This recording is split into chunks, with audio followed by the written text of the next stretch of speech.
Good afternoon, everybody, and welcome to the Daily Collective on the Ayn Rand Center UK channel. Here with me, I'm Jacqueline Schumann. Here with me today are Paul Gay and Jonathan Honing. Say hey.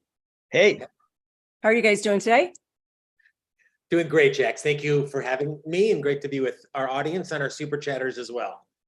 And I want to support the fact that Jonathan is doing great and looking even better today. Jonathan always looks like he's camera ready. Like he could go on the news at a moment's notice. And yet he has that college student who's really smart look too, which is very appealing. I'm enjoying this show. I don't know if anyone else is, but thank you all, and thanks. Great to be with you guys. And we have a fascinating topic today. Speaking of how you look, in terms of a recent show on Netflix, but even important, the question of skin color when it comes to casting an actor. Yeah, so the show that we're talking about today, and it's not a show that anyone needs to have seen. In fact, I haven't seen it, but it is a show on Netflix called Queen Cleopatra, and it is actually, it's not a fiction, which at first I thought that it was an historical fiction, but it's actually supposed to be a documentary, so it's more like a docudrama. It stars as the Egyptian Queen Cleopatra. It stars a British Black woman. Now this show it runs on Netflix, and it was put together by Jada Pinkett Smith. Unfortunately, it has received some really, really terrible reviews on Rotten Tomatoes. The critics' review gives it a 10%. The readers' review give it a 2%. On IMDb, I've never seen a score so low on IMDb. It receives its 1 star out of 10. The reviews are, it's interesting.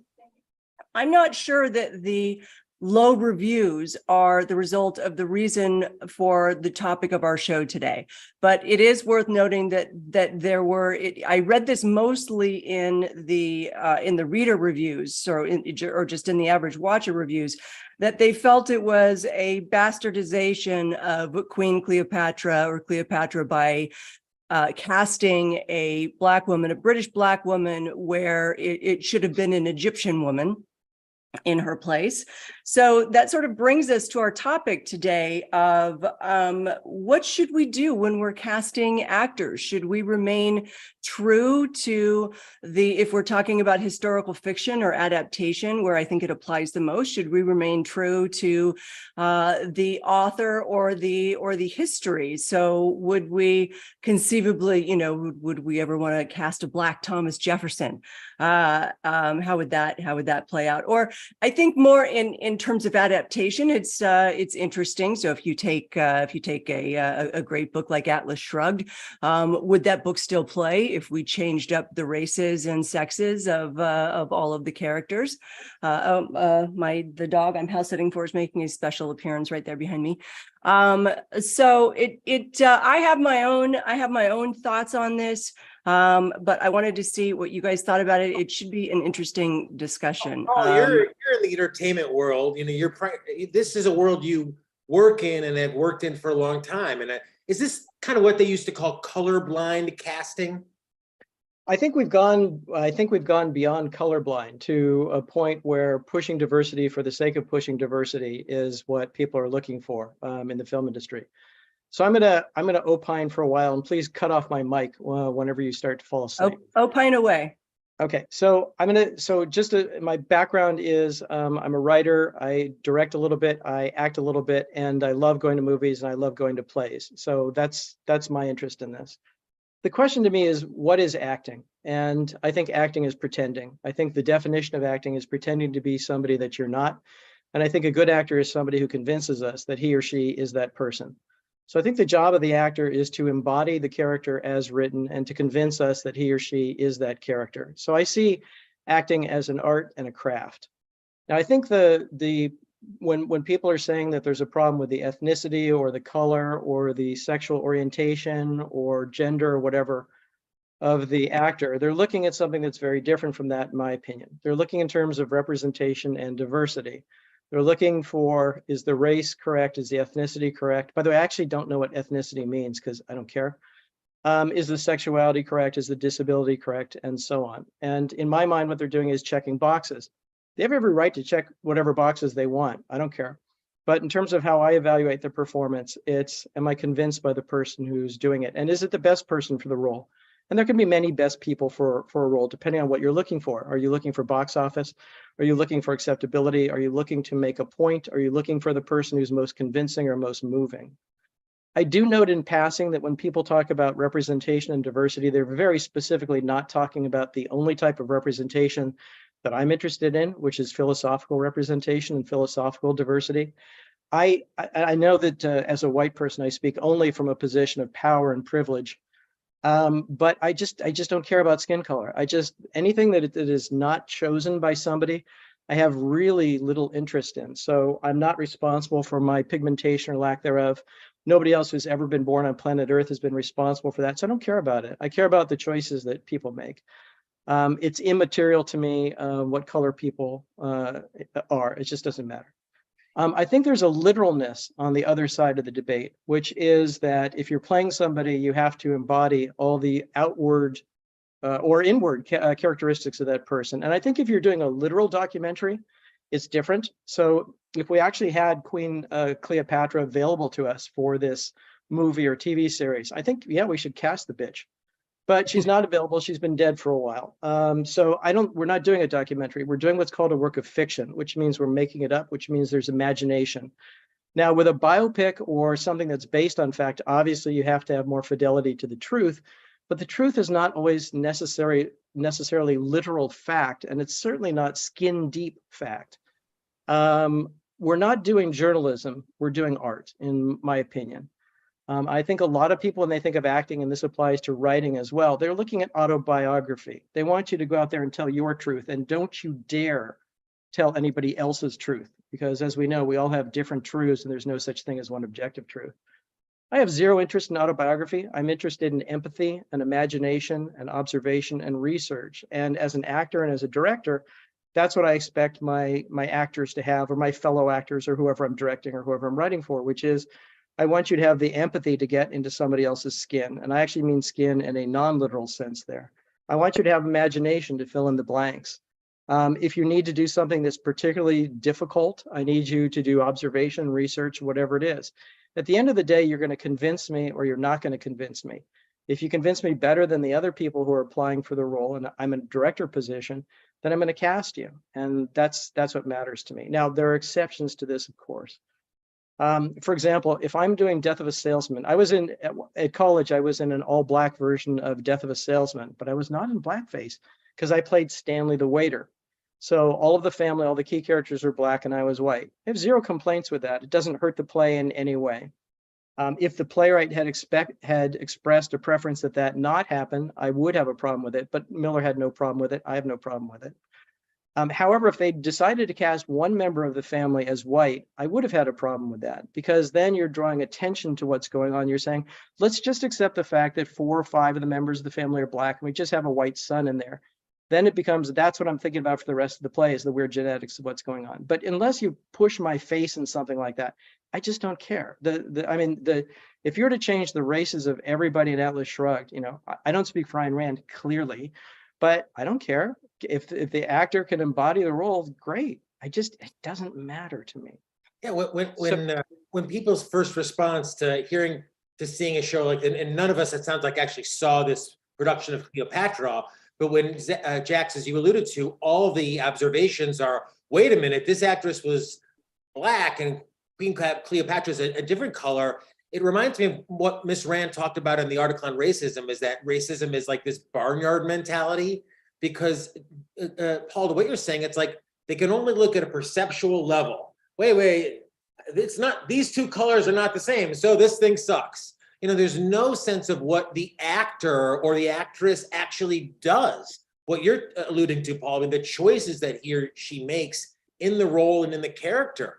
And, my sense is, I don't really know much about Cleopatra, but she's more than a olive-skinned person. That's not really, it's about her ideas, the choices, the whole story. So, I remember seeing Miss Saigon on Broadway, I don't know, 30 years ago now when it first premiered, and they had a guy named Jonathan Pryce as the conductor, who was, I guess, supposed to be a kind of an Asian character. He was an Asian, and even back then there was this big to-do. Oh, how can you have a non-Asian playing an Asian?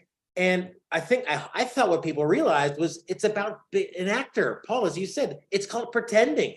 It's pretending to be some of yourself. It's convincing us with your voice, your body, your everything. So I always enjoy seeing interesting, unusual casting with good actors and actresses. And Robert points out, Robert is one of our not only hosts here, but he's also one of our YouTube members. He points out Hamilton, Jax, to your point about seeing a founding father who maybe isn't exactly that same pigment or skin color. So I think Kathleen, I'll quote Kathleen, who's also a super chat member, who says, acting is doing nothing with tremendous skill, quoting Michael Caine. So thank you all for your support. And sounds like we're all of this, not a dissimilar mind here in terms of looking at the actor and not the skin color.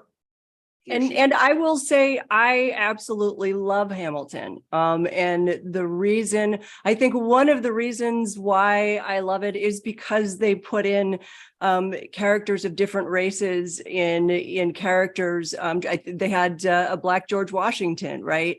But they kept and I think what was really interesting about Hamilton was that they were sort of, they kept the British monarchy as white.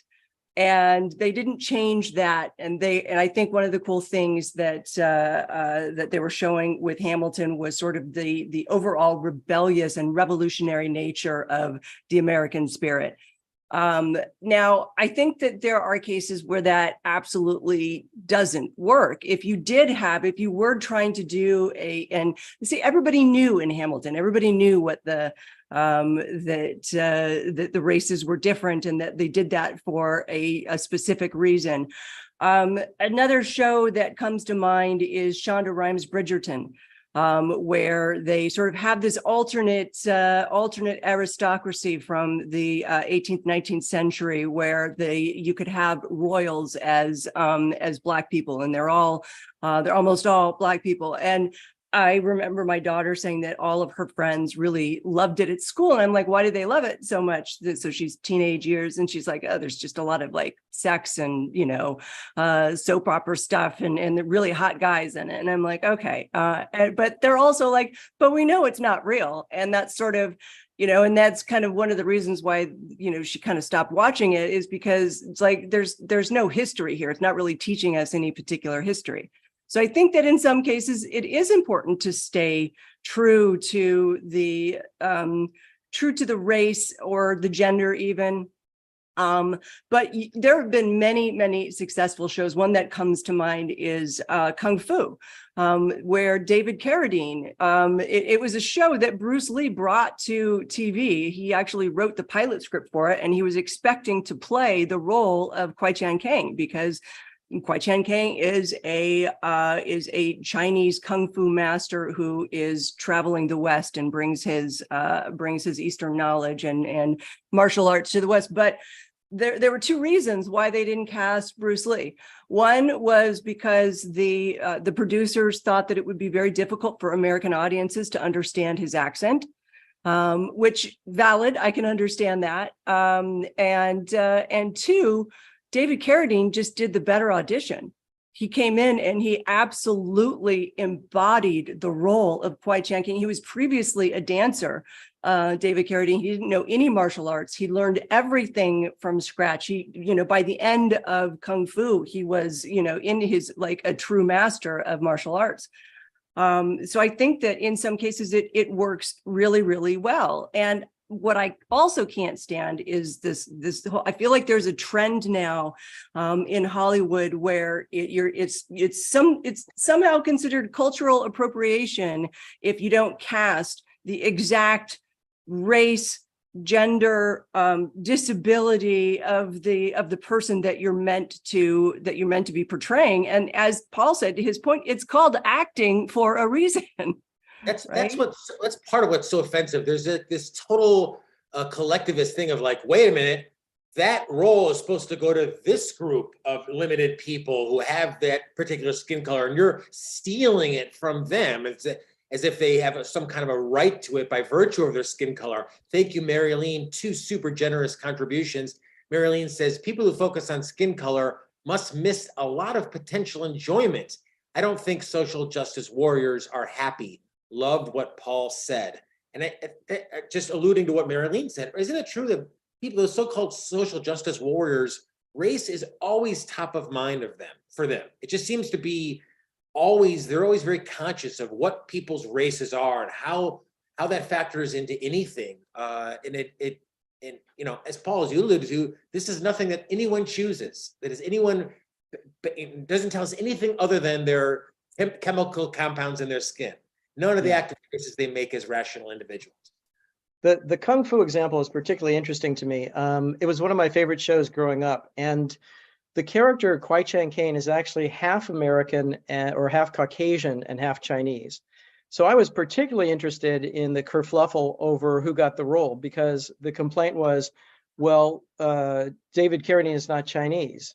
Well, but I mean, it's like the character's half American. So if a Chinese character can play a half American, why can't an American play a half Chinese? It just, I reject the idea that there should not be reciprocity in these things. I reject the idea that only white people can be prejudiced because racism is a power position and it can only go downwards. I completely reject that. I think anybody who judges people on the basis of their race negatively is a racist, and you know that's the situation. So yeah, the idea that their jobs are being stolen, which Jonathan just mentioned, I think that's one of the fears going on, is you're taking our jobs. And I think there are other fears related to it. One is that white people are stealing our stories. You have no right to them. And my answer is, they're not your stories. They're the stories of the people who lived them. They're the stories of everybody who heard them, found out about them, was told them. You don't own your story unless I'm literally doing your life rights. And you don't own your culture, and I don't own my culture. We share cultures, and if we didn't, we would be in the fucking Stone Ages. Without getting the concept of numbers from one culture and perhaps zeros from another culture, and the wheel from whatever culture, and written language from another culture, we would not be having this fascinating conversation today. We would again be looking at cave paintings, and I don't paint well. This is part of the cultural assimilation, cultural theft sort of thing. I don't know how you steal a culture. I only know how you can promulgate it. And I think promulgating it is a fantastic thing. When Paul Simon went to South Africa and did the Graceland album in the 80s, this became a huge bone of contention because apparently he wasn't supposed to do that. So he goes to a different country because he loves their music. He hears their music. He wasn't familiar with it. Somebody slips him a tape. He says, I got to go there. I got to see what these guys are doing. So he goes there, he pays the musicians that he's working with. It was either double or triple minimum. And obviously by definition, you only have to pay what the studio minimum is. So he's paying them more than anybody else is paying them, more than they're getting otherwise.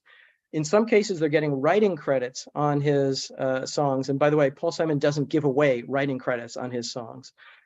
He's bringing them to the United States, touring with them, they're making a splash on the world stage. What did he steal? What did he prevent anybody from doing? How did the people who were left behind in South Africa not also benefit from this?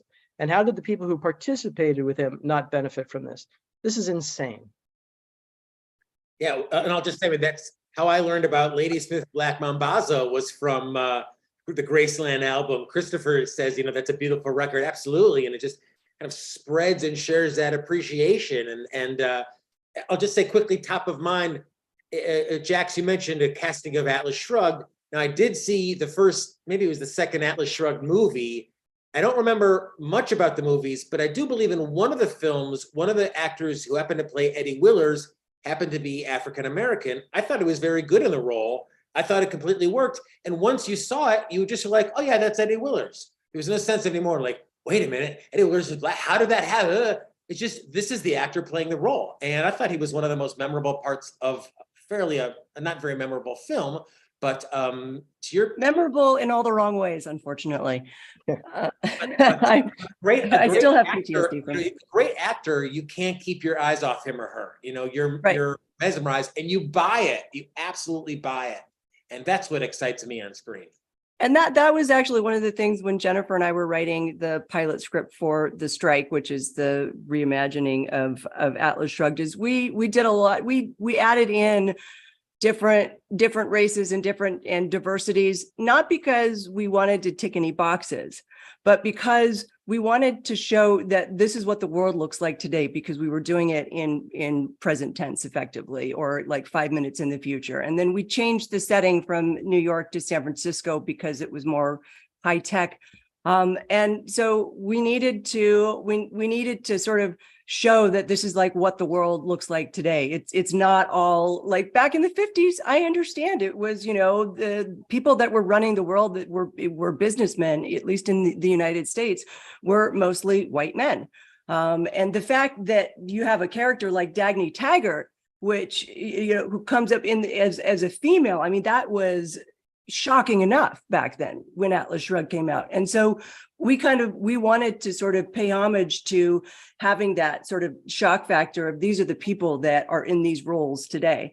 But we also didn't want it to be like, ooh, that's so shocking. But here's the thing too, in screenwriting, one of the things that I had to learn about was when you introduce a character, you introduce them as, generally all capitals, and then you have parentheses for generally the age range that they're at. And you give a description of that character if it's relevant, if it's necessary. You don't include what race that character is unless it's absolutely necessary for casting. And so that's the other thing too, is that to what Paul was saying, it's which actor can best embody that character and bring that character to life. And I say, it's completely up to the producers and up to the streamers. It's, they are like their own private employer. They can cast whoever they want to cast. And ideally, they should cast the actor who does the absolute best embodiment of that role. And unfortunately, what I'm seeing a lot of today is terrible shows that have sacrificed story for the sake of diversity and including, it just all inclusivity. But now, and then what happens is they sort of hijack these, what could be a really interesting story with social justice warrior themes. And it really shows, I think, I love Rotten Tomatoes because you get to see the critics' reviews and you get to see the viewers' reviews. And I will usually always pay far more attention to the viewers' reviews than the critics, because the critics are coming at it from that sort of woke, perspective. But viewers are like, I want to be entertained. I want to know about a good story. And I think it's a really sad trend that's happening in Hollywood today, but I do think that the ratings and reviews will overcome. People are not going to sit down and watch terrible stories. I think one of the things that I think Daniel mentioned in the snippet for today's show was that Netflix, it went from I think it made the Netflix top 10 list of the Queen Cleopatra made the Netflix list of top 10 streaming. I don't believe that for a second, actually. I don't think that Netflix is lying about it, but there's a way that they can kind of juke the numbers. What they can do is, I mean, if you're watching Netflix and you get suggestions, suggested for you, new, just in, Queen Cleopatra. And what happens? You click on it, you look at the trailer, you watch the first 5 minutes, you're like, this is boring. Well, that counts as most streamed. Right. It's not like it's not like you're putting in ratings in Netflix. You're just looking at the most streamed. So I do. I think that's a little bit misleading. But here's Christopher. Excuse me. Here's Robert. He says the collectivist obsession with race is a remarkable failure to be reality focused and self-interested. Show me a collectivist who is also happy, if you can. More on this later on Life on Earth, which is Robert's show, actually, which is coming up at 10 p.m.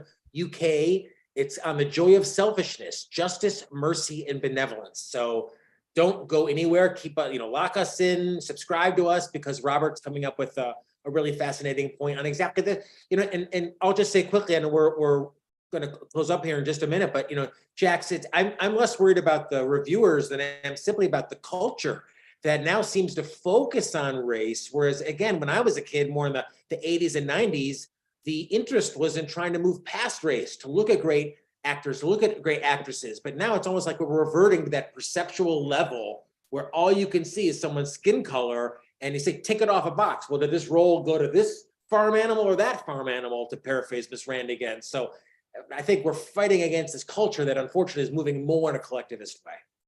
Yeah, I mean, this virus has infected writing for some time now. If you don't include diverse characters in your writing, how dare you exclude them? If you include them, how dare you appropriate their culture? You're not the right person to write them.